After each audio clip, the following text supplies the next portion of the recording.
In a world of AI, there's an undeniable magic in the simple act of holding a book.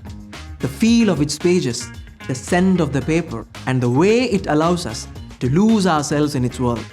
We introduce Dhyanavana Publications to those who cherish such an experience.